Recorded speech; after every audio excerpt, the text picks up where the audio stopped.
He spent quite a few years in his nice home, and he bought a brand new 84 Ford Econoline van and had it all reworked for a wheelchair so that he could operate the machine by putting his wheelchair in there, locking it in position. And he had a little elevator that lifted him up and all, and so he traveled quite a bit.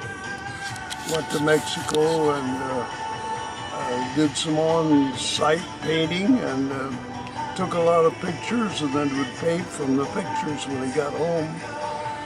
And of course, Don being a paraplegic, he had to have a catheter and a bag on his leg, and he was inconvenienced quite a bit. And so every once in a while he'd get an infection and have to go to the Veterans Administration Hospital in Long Beach.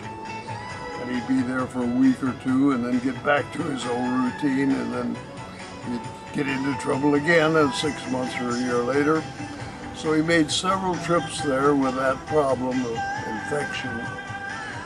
And then one time, about 93, he got into a pretty serious one, and I think he contracted pneumonia, as I understand it. And he died, I think, in 94. And willed that fancy van to me, and I had to take all that extra paraphernalia off of it, and then I drove the van. And so Don was pretty productive during those last years. He was also very much into classical music, and he loved Wagner and opera and all the heavy concert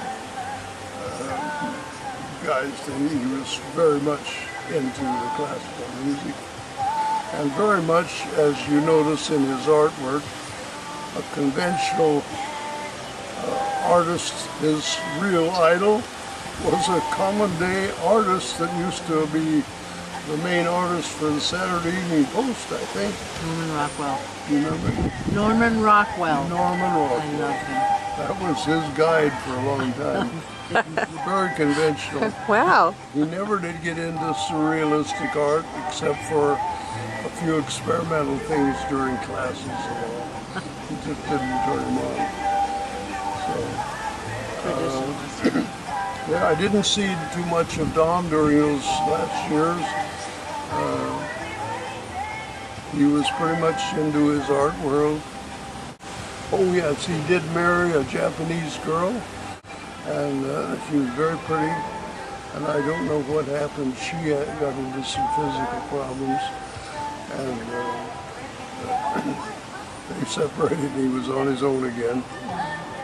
He was married to Seal during those early war years, and she traveled around, followed him around all over the country.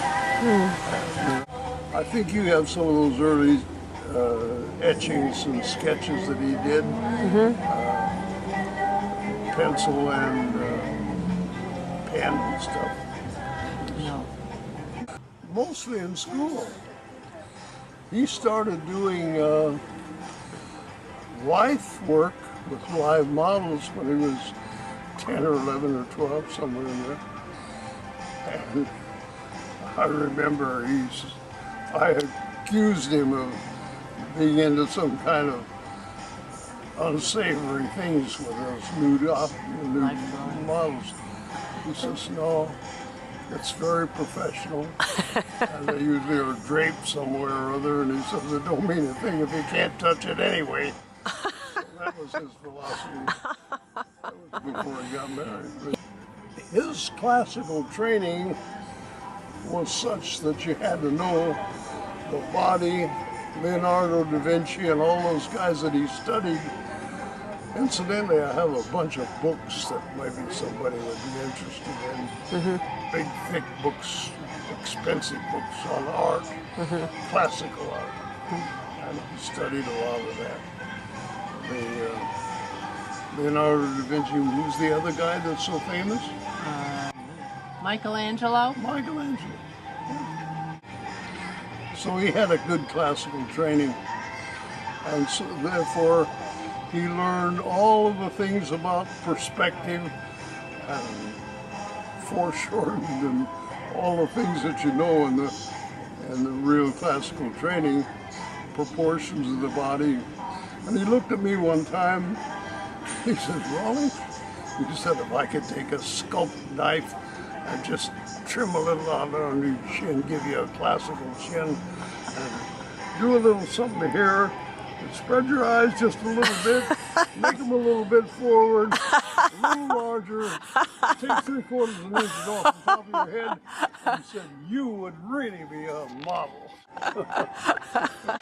You're handsome just the way you are. That's what I told him. I said, "I'm good enough just the way God made me." Okay? She's gonna stop interviewing right now so we can go in the